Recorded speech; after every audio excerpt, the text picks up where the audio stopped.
July reading wrap up, totally normal month, and I'll take it. I read 3 books, I listened to 1 book, and for the most part, home runs, which is really more than you can ask for. 2 of the books are things that I have pulled off of my TBR shelf that have been waiting for me for quite a while, so that feels good. The first of which was Jurassic Park by Michael Crichton.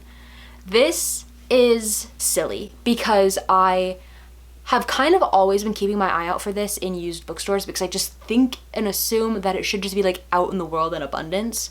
The fact that I couldn't find it for quite a while and quite a few like efforts at various bookstores on trips and whatnot, I think is a sign of like people hold on to it because it's good. This book is slightly older than me, yet somehow I still didn't know how it was going to end. I hadn't seen the movie. What actually inspired me to pick this up off of my TBR was the trailer for the new Jurassic Park movie was playing on a YouTube ad, and I realized that I watched the entire ad, I didn't skip it.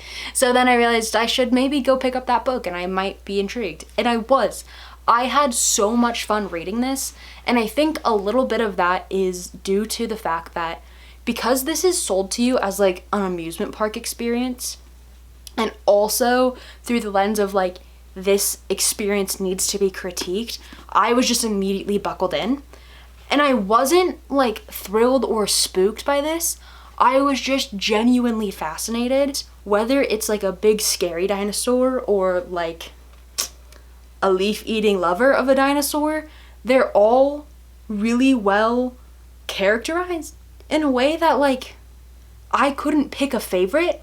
And I was just awed by all of them. The only gripe that I have with this is that in this book, the young girl is nothing but annoying. Like, she's just here to be annoying.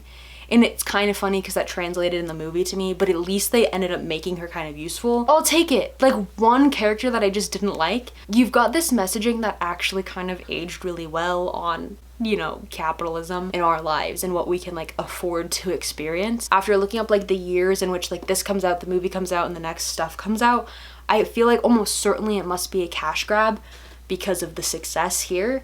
But then again, I might just be itching for another dinosaur summer one day and need to pick up the second book. So, book 2, just as good. The Logger Queen of Minnesota by J. Ryan Stradal. I read Saturday Night at the Lakeside Supper Club, and I let this one sit on my TBR because I had higher expectations for it, and it kind of spooked me out of reading it for a very long time because I just wasn't sure that it was gonna land where I was like hoping it would in the reading experience. I firmly believe like there's a right time to read everything, and you can doom a book by picking it up at the wrong time, and that's how I justify having really big physical TBR. But this is a story about multiple generations of women within a family who have some adjacent connection to the beer industry. And I think that something that made me feel like I was really going to enjoy this book is, honestly, as silly as it is, the strong branding that's just coming out from the design of this cover. Just the whole vibe that this is giving off is very clean and thought out. That is what I think about my favorite breweries, and I'm a person who doesn't drink beer.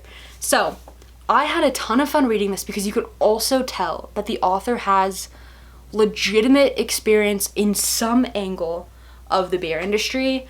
Much like with the other book, you can tell that they have some experience with the restaurant industry, and I would be absolutely shocked if that weren't true, which just means that the writing is effortless. Like, that's a huge win, and something that I feel like I wasn't getting in Jurassic Park because it's so technical, so it was just a really great pivot.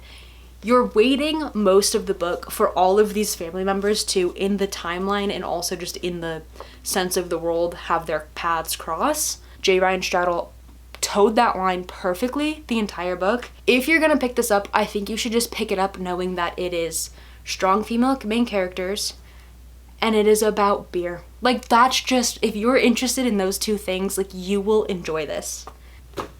Book number 3. I knew I just wanted to keep it going on enjoying what I was reading, so I did pick up a reread, which is actually really rare for me, and that is Fangirl by Rainbow Rowell. This book follows your main character, Kath, who is a fan of Simon Snow, a character who is like in this wizarding magical world.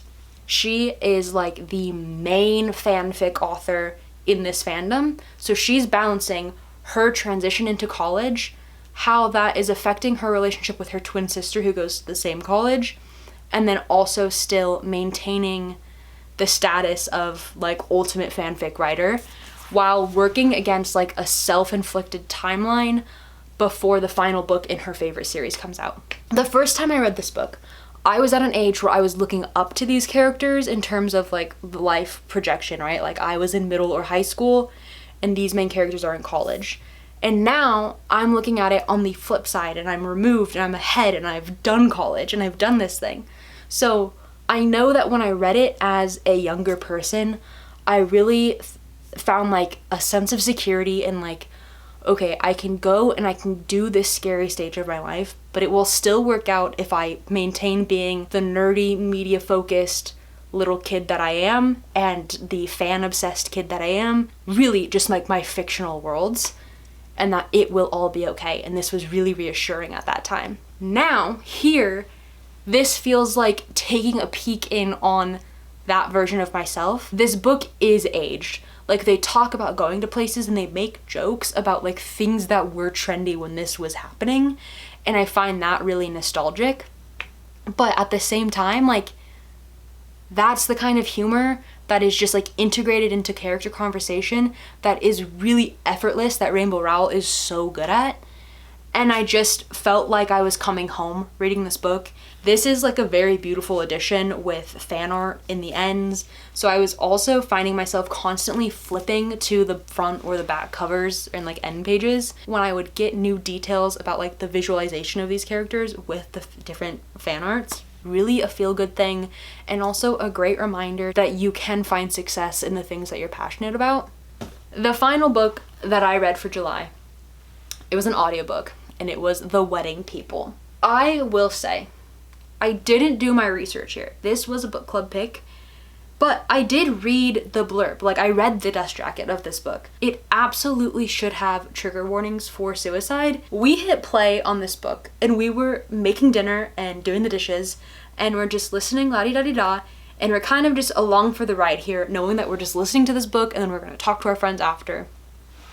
And this book turns out to be about a woman who has booked a fancy week in a hotel for herself because she plans to take her own life at the end of that week.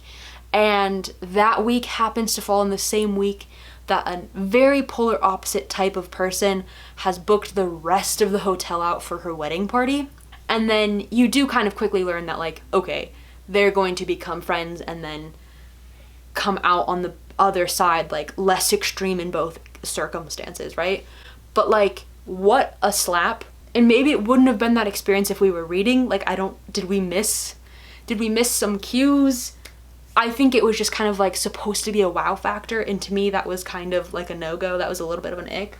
That set me up for failure in terms of like enjoying this book. And so I was hypercritical of what was going on and how I was feeling about the book. And so I really picked up on like things in the end that weren't resolved, or just like questions that I had about the characters. So you win some, you lose some, and that's the joy of being in a book club. You pick up things that you wouldn't otherwise pick. And sometimes it's really good. Sometimes it's the 4th home run of the month. And sometimes it's this. I'll take it, because overall, a very good month. And I've already started my next book, heading into August, with Outlawed by Anna North. And I know that I'm going to enjoy this because I love Whiskey When We're Dry by John Larison. And this has some similarities, and it's everything that I'm absolutely about. So I will be heading into August with a different, very different read, an absolute pick-me-up in terms of what I like to read, and I hope that you are heading into August with something good in your hands to read.